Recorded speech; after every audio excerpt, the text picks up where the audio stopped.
comes first when it comes to taking care of our physical body? Nutrition or elimination? I started my self-care journey with nutrition and supplements, but over the last few years, I have realized that elimination comes first. In this video, let's look at our body's waste disposal systems and how we can use awareness of where we are at with these waste disposal systems to improve the health of our physical body. Hi, this is Nirmala Shekhar, and over the last 1 year, I have been exploring a map of self-care where we look at 5 different dimensions of self-care. This is week 5 of our physical needs.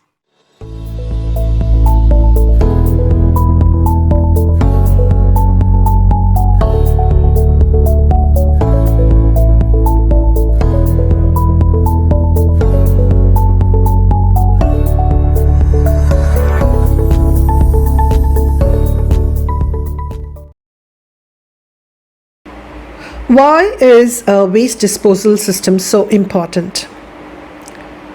Suppose I'm moving into a partially complete home.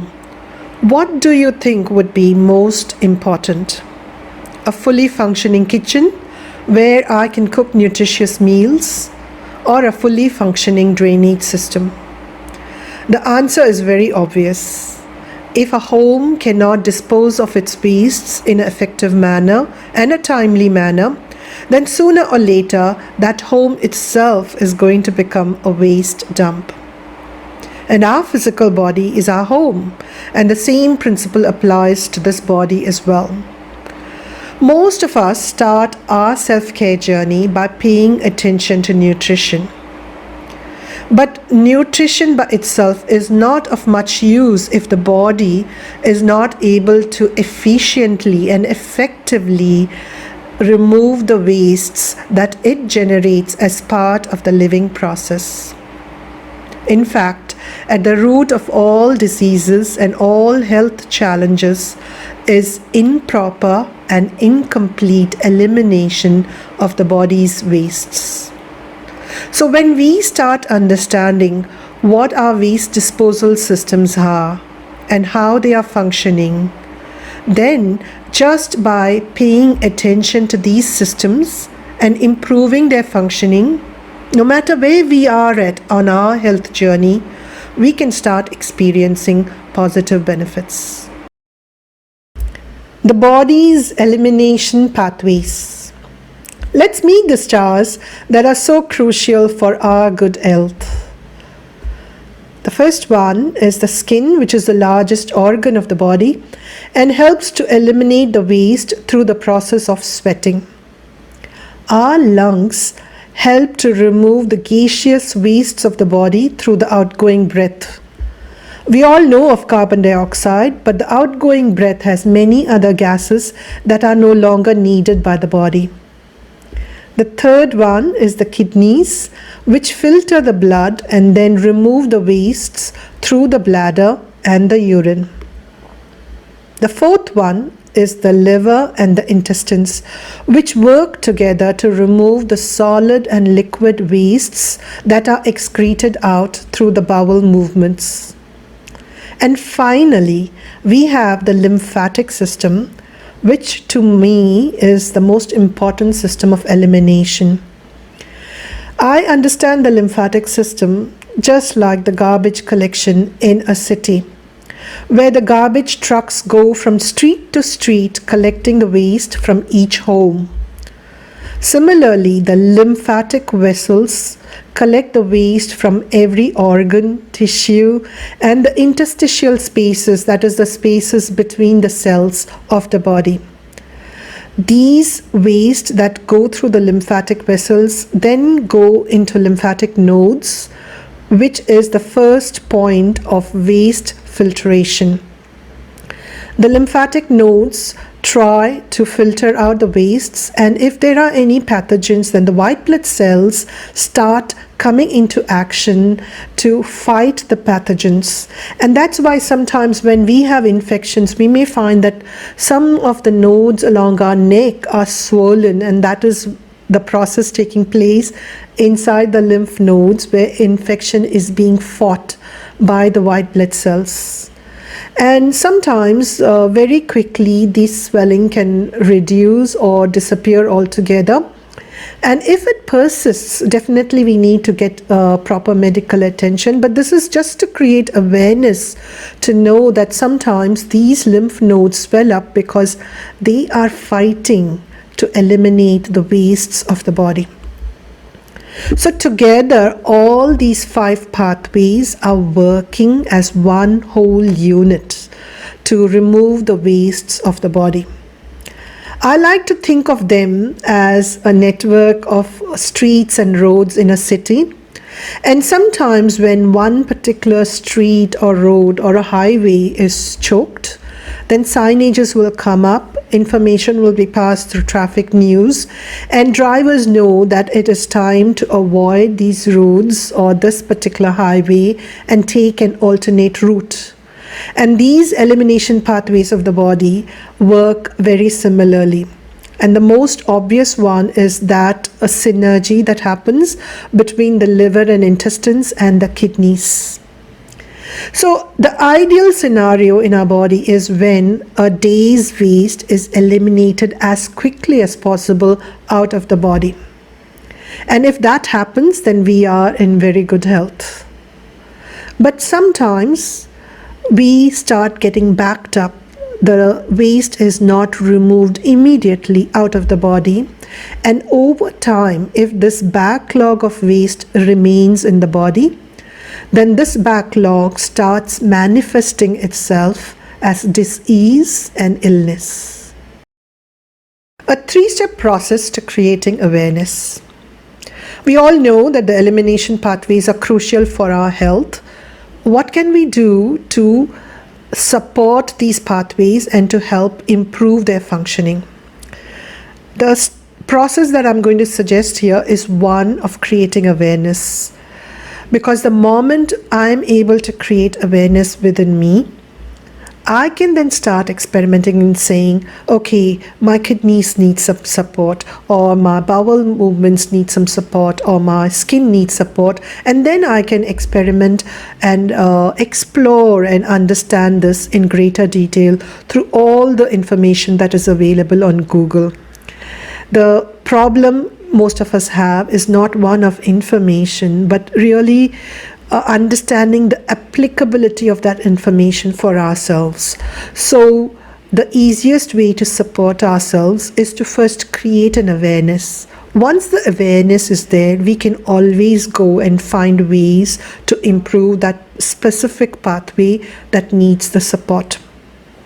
So let's look at how we can create awareness.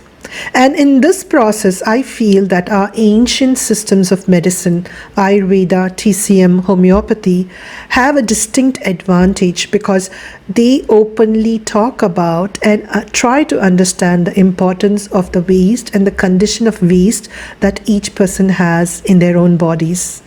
I remember when I was a young girl and I had gone to visit a homeopathic doctor.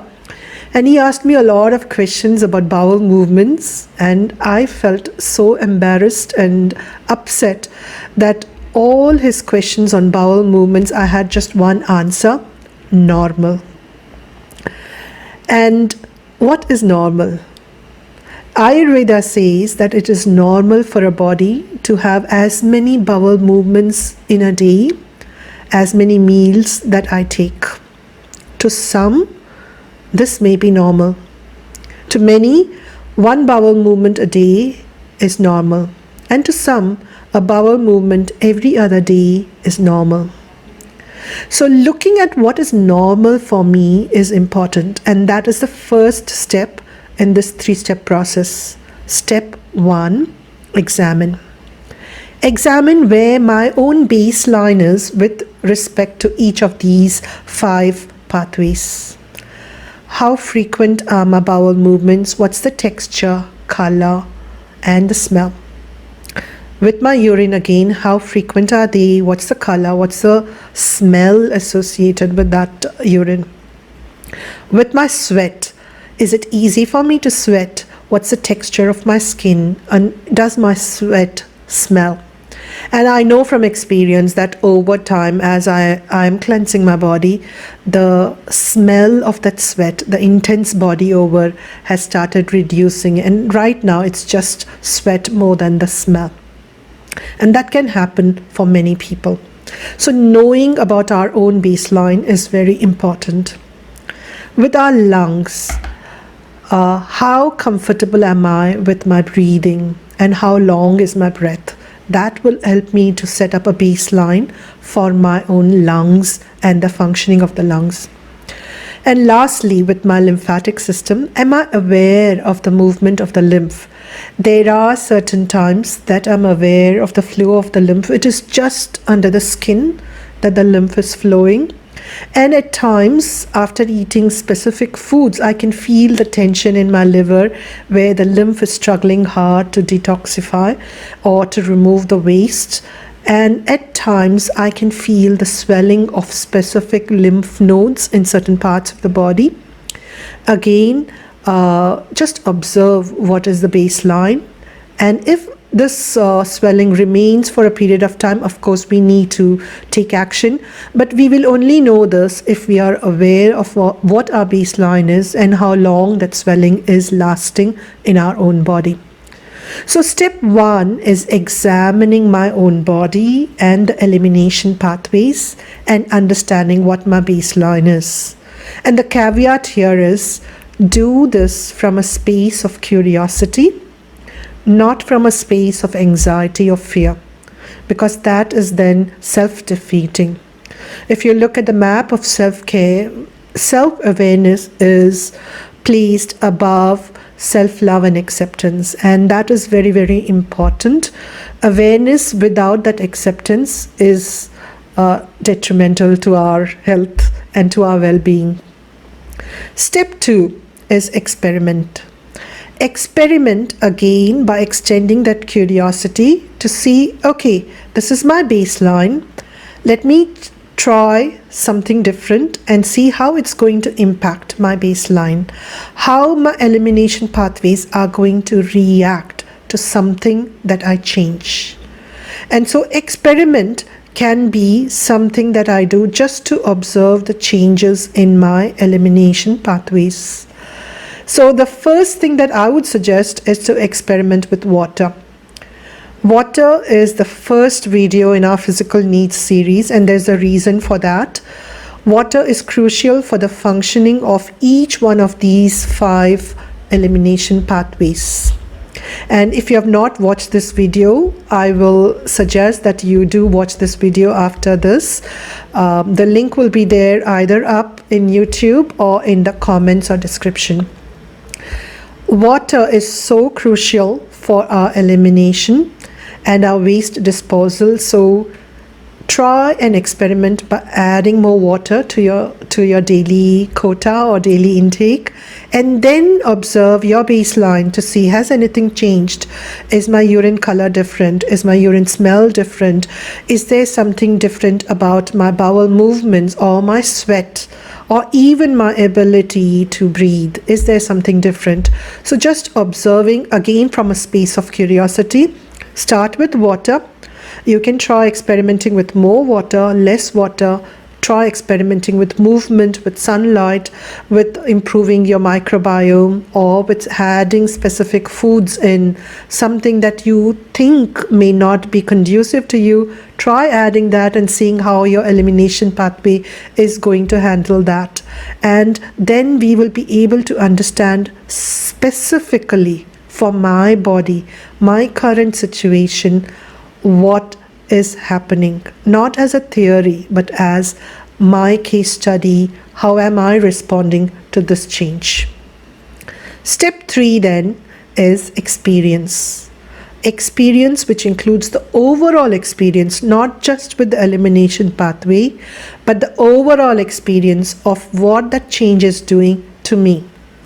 So for example, with water, I found that with more water, my tiredness reduced. I had more energy and my brain was clearer. I was able to focus much better. So each one of us has to try and see what that experience is for ourselves. And imagine what happens when we are able to know for ourselves what water does to my elimination pathways and water does to my own overall experience.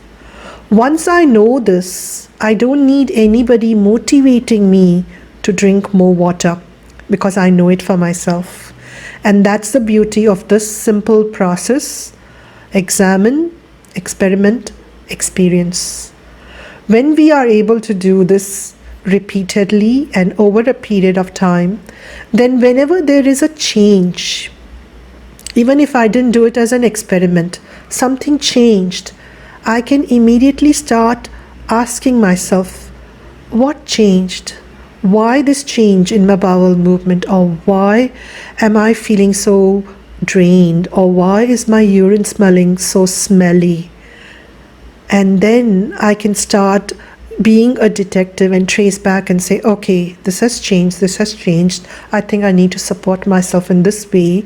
And I can start fine-tuning my lifestyle, fine-tuning my diet, fine-tuning my nutrition based on what I am seeing. But all of this can happen only when I'm aware of my own elimination pathways. So that is the purpose of this video, creating awareness. I hope this has been useful. Do share your insights or aha moments with me. Thank you for joining me. This is Nirmala Shekhar signing off. Bye-bye. Namaste.